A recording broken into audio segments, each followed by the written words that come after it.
All right, so connective tissue disorders. So we've talked about, everything we talked about so far was just bone problems, right? Next, we have to talk about connective tissue disorders. So these are different ones we'll be looking at. Actually, we already covered ankylosing spondylitis. That was from what? Ankylosing spondylitis was a result of age, right? If you don't fix your spondylosis, right, then that could progress to arthritis because that space between the bones could get narrower and narrower and narrower in the vertebra, and then they start rubbing on each other and they start forming bamboo, right? And then we've talked about inflammatory bowel diseases. They can lead to arthritides or arthritis-like diseases, right? So remember, they have extra intestinal symptoms, one of them being joint problems, right? So that's similar for something like RA, right? RA has extra articular symptoms. It does have arthritis, but it has symptoms outside of the joint. Same thing with lupus. Lupus has joint problems, but it also has symptoms outside the joint, right? So we have lupus and RA.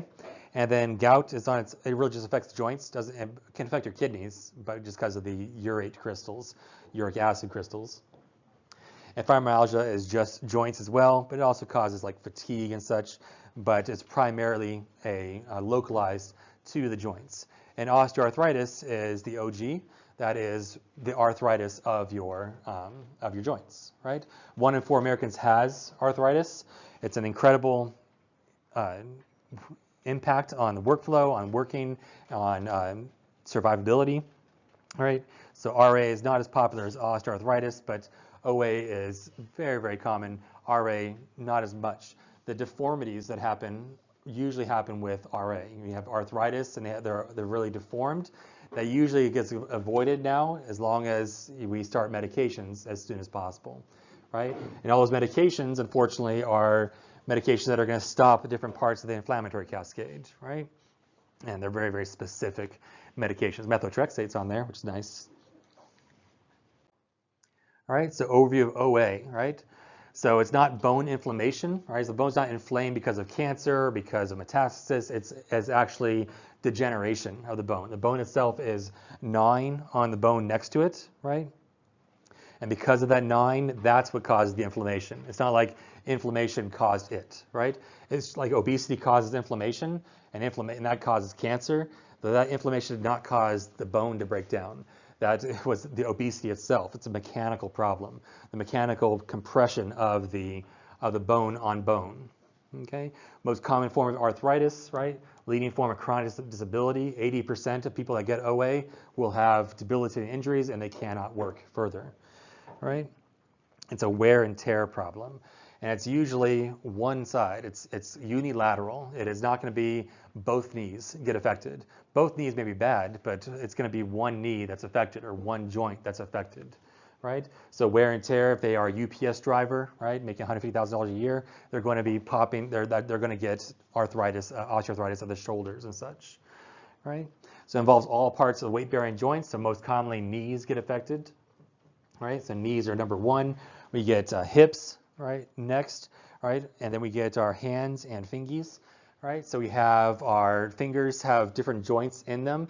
The reason I bring it up is because there's different symptoms that are unique to RA versus OA. So you absolutely need to have, or you're going to have, a SAT or two on RA versus OA, right? So definitely probably this test, that's probably the final. So what is the difference between RA and OA? So one is bilateral joints, right? So bilateral knees get affected, that's RA. One knee gets affected, that's OA, because it's really hard to, usually people have a stride that's not, identical. We're not robots, right? And the other thing I was saying about that was the fingers. So there's different joints in the fingers. There's dips and pips, right? So dips are the distal interphalanges, right? So distal interphalanges is the last thing you can, right? Like I learned when I was 8 years old with my cousins, I could bend my distal tip, right? So that's a dip, right? The little piece right there, right? You guys on Zoom are missing out. Anyways, that's a distal interphalange, right? The proximal interphalange is the next one up, right? So here's our dip, there's our proximal interphalange. That's the next, right? That's not as impressive, right? So that is the movement of the dip or the pip? The pip, right? And the reason I bring that up is because you have different inflammation of those different nodes, right? And it's only OA that has inflammation of the dip, right? The distal interphalange, it has inflammation there. That's possible, okay? So the cartilage gets broken down over time, right? Usually cartilage is the piece that's between bones right there, right? That provides, like, it's made of hyaline cartilage, which is glass-like, so it's going to be able to slide smoothly on itself, right? But if it's compressed, right, you don't have the synovial fluid. What does synovial mean? That's the stuff that's in between. That's like not the grease. Well, I guess it is grease, right? So it's the grease or the lubricant that is in between the bones. It gets compressed because of weight, right? So here you can't get much fluid in there too. If you're like 400 pounds, it's really difficult, right? So also it's glass on glass, and now it's actually rubbing against each other, and it's going to cause breakdown, right? So made of collagen, there's the chondrocytes again for bone cancers. These little proteoglycans, these other things that we can replace with, like, what's it called? Not proteoglycan, what's it called? Chondroitin, right? We give that when people take PO chondroitin tablets to help with their OA, with their arthritis. It doesn't work unless it's prescribed, so the low dose ones don't work. But either way, cartilage, we're breaking down that bone. It gets worn away over time. Now you have no cartilage there, and now you have bone-on-bone action, and you get crepitus, which is, there we go. All right, just for the Zoom crowd. All right, so we can have your cracking of your knuckles, right? So that's crepitus, right? The knuckles moving across each other, the bursa moving around, right? So that's nice, all nice and good if it's just, you know, 1 or 2 times. But if it's on your knees and it's every time you're walking, it's going to start breaking down the bone further and causing more damage to the bone, and now you have inflammation. It wasn't the obesity inflammation that caused it; it was their own doing, right? Is the bone marrow, not bone marrow, the bone that was getting destroyed, right? You start getting little cysts that form because of the inflammation. You start getting bone fragments inside your bone cavity there, in your synovial cavity, and that's fun, right? You have little fragments of sharp bone that you feel every time you walk, right? And that's going to hurt a lot, right? And all those bone fragments can then maybe not be in the space and then kind of take up shop on one edge, and now they form bone spurs, right? And now you have like knife-like projections that go from one side to the other side, and as it compresses the other side that's already been broken apart by the friction, it's going to cause even more pain. So these bone spurs you can see on X-ray, right? These little osteophytes are the bone spurs. Right, that's another name for it, and that's going to cause more damage to the subchondral bone. So the chondra was the layer there, and the subchondral was the area underneath, right? So underneath, we get all kinds of damage and inflammation, and we get little cysts that can develop as well, okay? So the bone-on-bone action there is crepitus. Another fancy word is eburnation. Eburnation is just where it gets so smooth that the bones are non-functional, okay? And then it can get sclerosed, meaning that the vessels don't get there, and it can die off as well. And now you have even more cartilage that breaks down or gets destroyed. All right, there's sensory nerves there as well. So then you're going to get inflammation, all this pain. The bone spurs is going to cause more pain. So pain is a big factor here, right? It's inflammation, right? We have prostaglandins, we have other inflammatory mediators that we can hopefully give medications for, right, to stop those prostaglandins from being released in the first place, right? What else? Repeated microtrauma. We can see those osteophytes, those bone spurs on the X-ray, right? And you can actually palpate them sometimes. And then the other piece is, do you want to walk on this knee if it feels like that? No. So they're going to avoid that knee. And then now the muscles around that knee are going to atrophy. So when it's time to run away from the bear, right, when the house is on fire, now they're going to get a subluxation, right, of that knee. And now they're in a bad shape. Right now they absolutely need some intervention. Okay, so the synovial fluid we mentioned is going to get weaker and weaker and thinner in between because of just compression, but also the stenosis of the joint from that increased inflammation. Okay, and hyaluronic acid is what's there to keep the synovium clear. It's kind of like a shock in your pool if you have a pool. I got an above ground pool like 2 years ago, and I forgot about it for a week.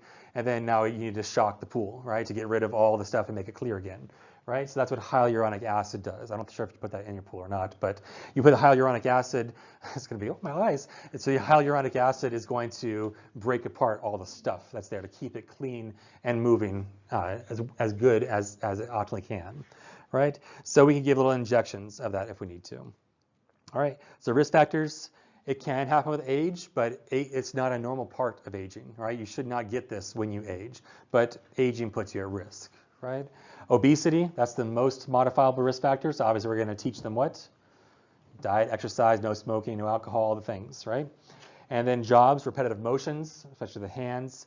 Females greater than males are higher risk. And then muscle weakness can be a risk factor as well. Okay, does that make sense as far as how osteoarthritis develops? So the things I highlighted in orange are symptoms. The things that are black usually are diagnostic tests or things you can see on X-ray. So I don't just bring up all these fancy words just to show off. These are things that are, can be tested for diagnostic tests or things that we can differentiate if someone has osteoarthritis or rheumatoid arthritis, for instance. Okay, so symptoms and diagnostic tests, right? So there it is on radiology. You're going to see on X-ray, you're going to see little osteophytes. What are osteophytes? Those are your spurs, right? Your little bone spurs.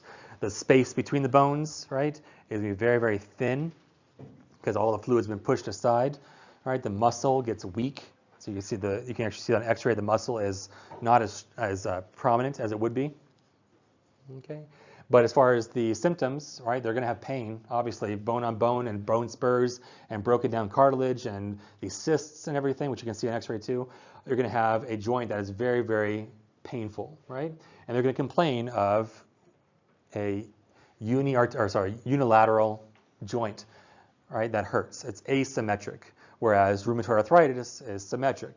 Rheumatoid arthritis attacks many joints at once, right? It's not going to attack just the right knee or just the left knee. Whereas the right knee might be have osteoarthritis because that's their right leg, they're right-handed, right? They're right dominant.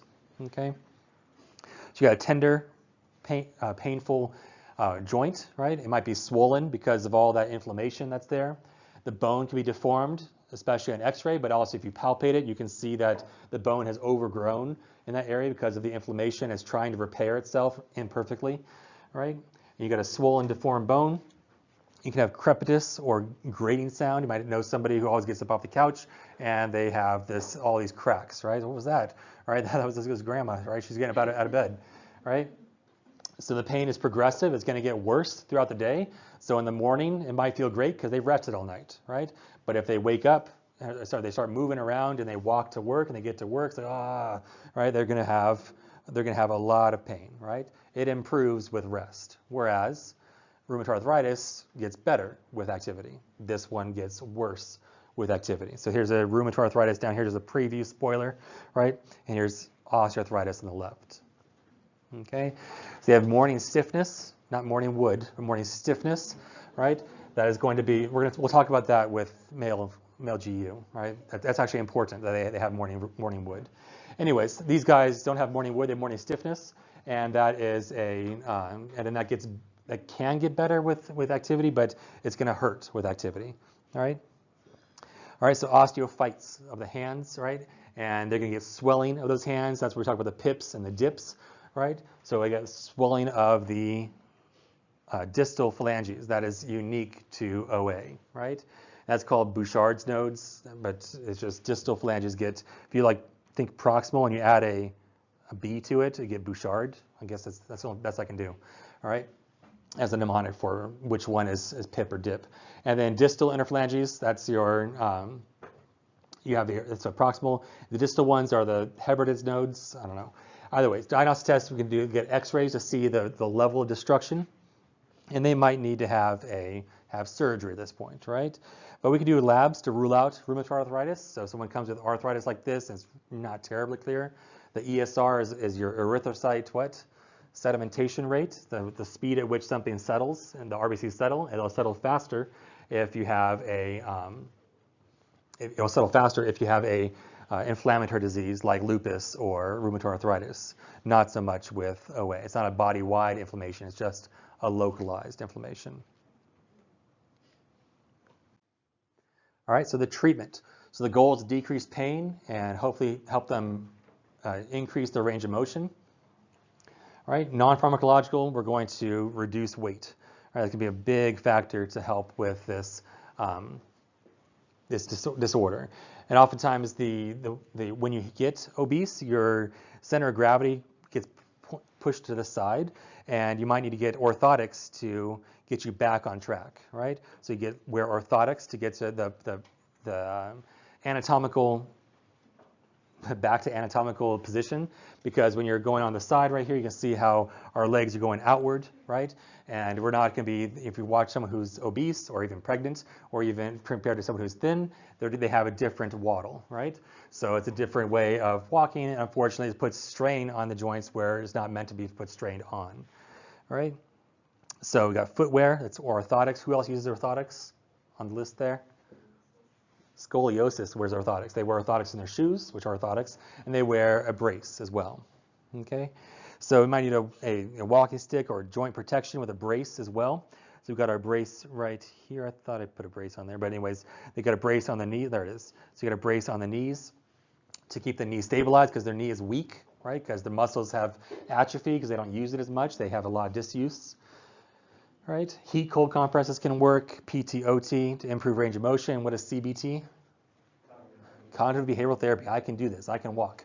Right? That's just to make sure they are mobilizing and they respond to their pain and they take their medications for pain. Right? So medications, you got over-the-counter NSAIDs we could take. Tylenol works alone. Unlike back pain, you had to take it with something else. They can take Tylenol at first, and they can take Tylenol plus an NSAID. Usually these over-the-counter NSAIDs right here. Right? They could get prescription ones as well, but it doesn't matter what kind of NSAID it is, it's going to lead to what side effects? To GI bleed, right? So you got GI bleed here somewhere. There it is. So you got GI bleed. But if they need to have the medication, they can get a PPI with it. So it's like, I know you have osteoarthritis and you have high risk for GI bleeding, or you had a GI bleed, we can give them pantoprazole to help mitigate so they can continue on the NSAID and get better, right?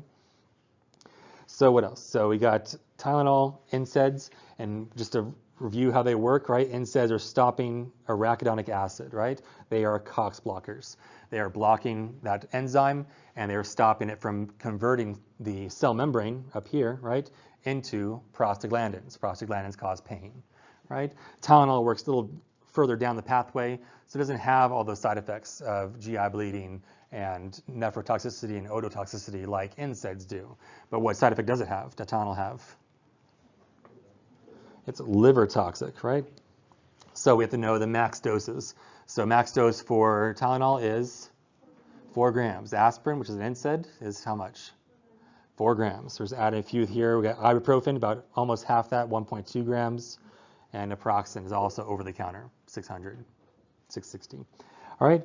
Other things we can do is if someone has the GI bleeding issues, we can give a COX-2 inhibitor because NSAIDs block COX-1 and COX-2, and because of that, you're at risk for GI bleeding.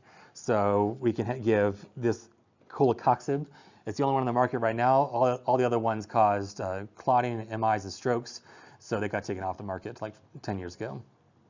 Okay, so that is still a risk factor with these COX-2 inhibitors. All right, they're just more specific NSAIDs. Okay, and then prescription strength chondroitin, prescription strength glucosamine to provide the building blocks for the synovial fluid. Used to be you could just take over-the-counter ones, but those are too weak. They don't work. All right, so we need to make sure we're giving the full prescription strength versions if they are going to take them. Okay. And then we got, to prevent neuropathic pain, we got duloxetine. We could give opiates, but what's the risk with opiates? You get respiratory depression, right? And then abuse is a big problem as well. And ironically, with the neuropathic pain, we can get weight gain with those, so we should be alert to that. And we got topical stuff, so they could put topical capsaicin. Where's capsaicin come from? Chili peppers, right? It is it is an anti-inflammatory, even though it's inflammatory, right? You would not recommend it to someone with mouth ulcers because it's going to cause damage to the tissues, and that is another side effect, local skin irritation. But once it gets to the point, it's going to cause anti-inflammation. It's going to stop the inflammatory process. We got topical NSAIDs we can just spray it on there. We got sublingual CBD oil that works too.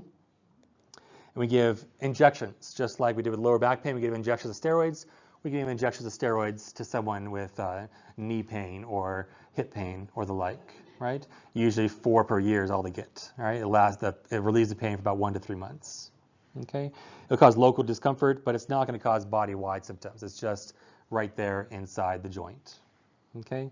The last thing is giving injections of hyaluronic acid to ablate and break apart all the different bone fragments and bone spurs in there, right? It's dubious if it works or not, but that's something that you can see someone sign up for. Okay, so how NSAIDs work, I think, is what this looks at. Yeah, doc just said to take some naproxen sodium for my back pain.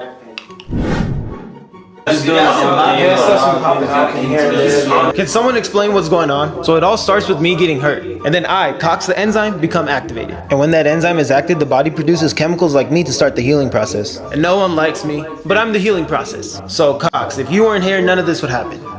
Inhibiting me would stop the body from having pain and inflammation, wouldn't it? Vengeance! I'm out of here. Good luck. I'm out of here too. Good luck. Wait, guys, I didn't finish healing yet. The naproxen worked really well. I guess you could say it was a good COX blocker. All right, so low impact exercise are recommended, diet and exercise. High impact things are probably going to worsen their overall picture.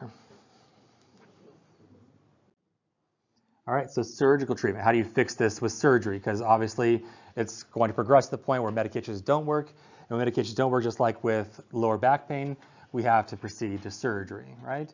Before surgery, they can do little interventions. They can take out different pieces of bone spurs and such, right? Debridement and irrigation of the joint.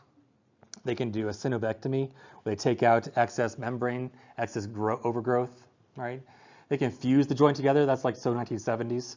Or you've probably seen people like that where they're like walking around with a hobble because their knee was fused together, right? But nowadays there's a lot of activity with replacing joints. It's very, very common now, right? Because we keep getting bigger too, unfortunately. So it's going to be you're in the right business as an orthopedic surgeon, right? Because there's a lot of knees are number one thing that get replaced. Replace a brand new knee. Sometimes you get two knees for one, right? Usually it's 6 weeks apart, but otherwise you can't walk.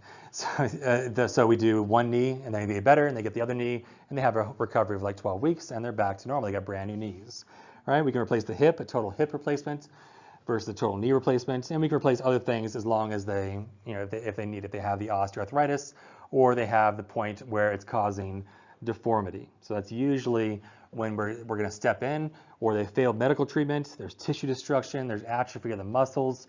These are reasons why we would progress to surgery, right? They failed medications, they failed weight management, right? Usually before they go to surgery, they want to make sure they lose like 20 pounds, 30 pounds, okay? So what's the procedure? They do ball and socket, they replace the whole thing. They replace the ball and the socket. So where's a good picture of that? Here's one, right?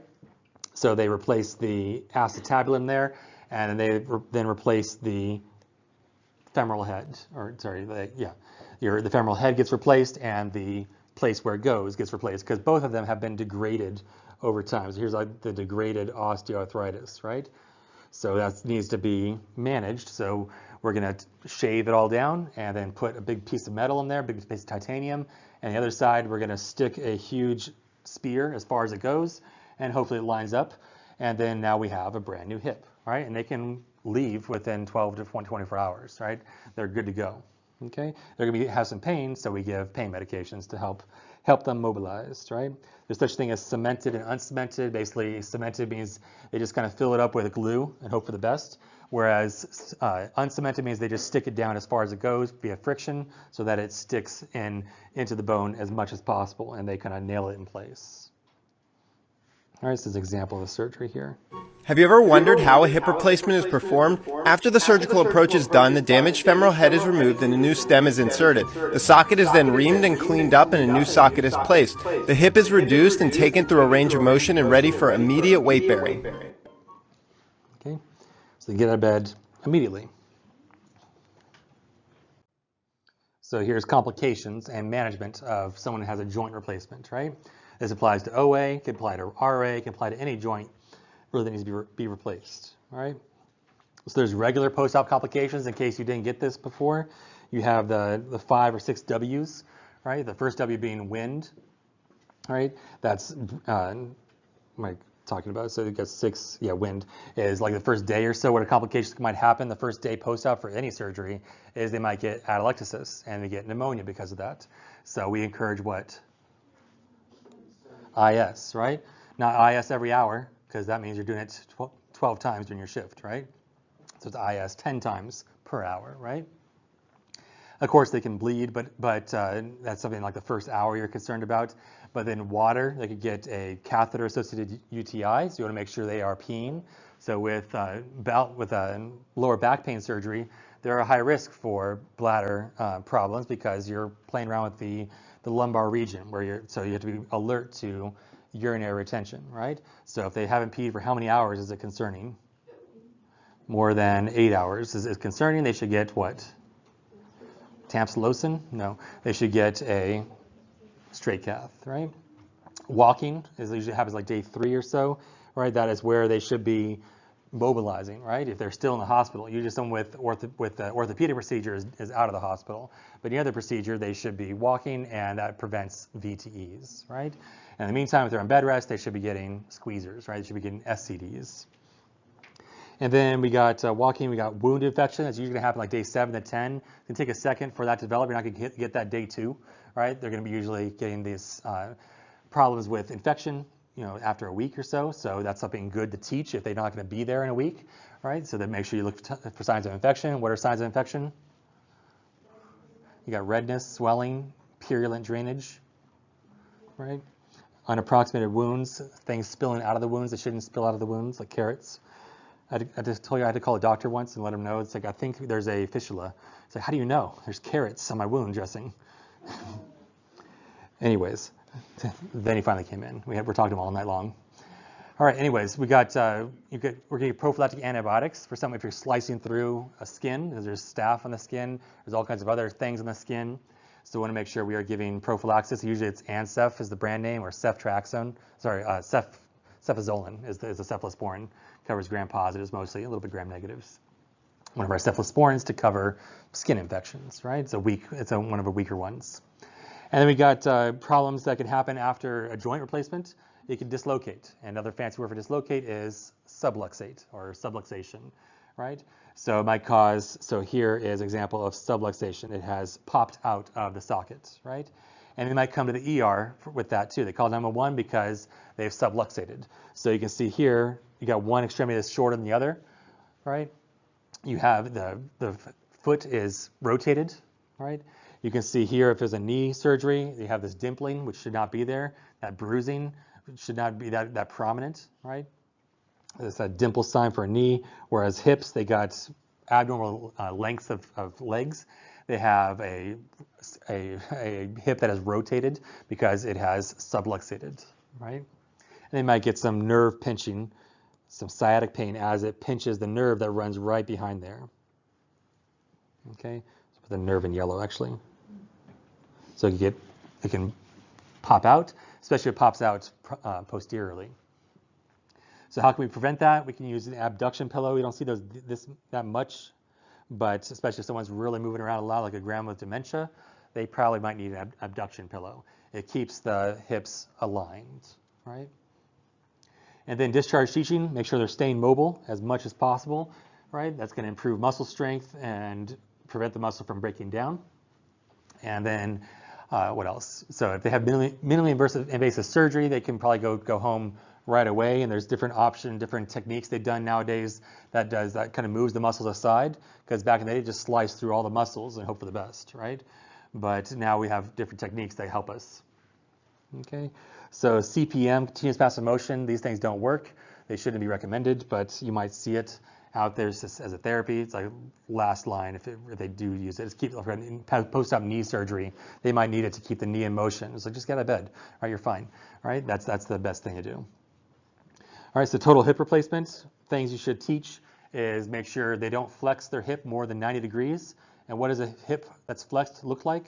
If you're sitting down right now, you're about maybe 70 degrees or 90 degrees if your knees are up higher. If you put your knees up to your chest right now, that's more than 90 degrees flexion. So here is the hip joint. See, there's our little math right there, our little angle. We should not be more than 90 degrees. We should also not be crossing our legs as well, not like that either, right? So we want to make sure we are not crossing our legs, make sure we are not doing more than 90 degrees. Should they use a squatty potty?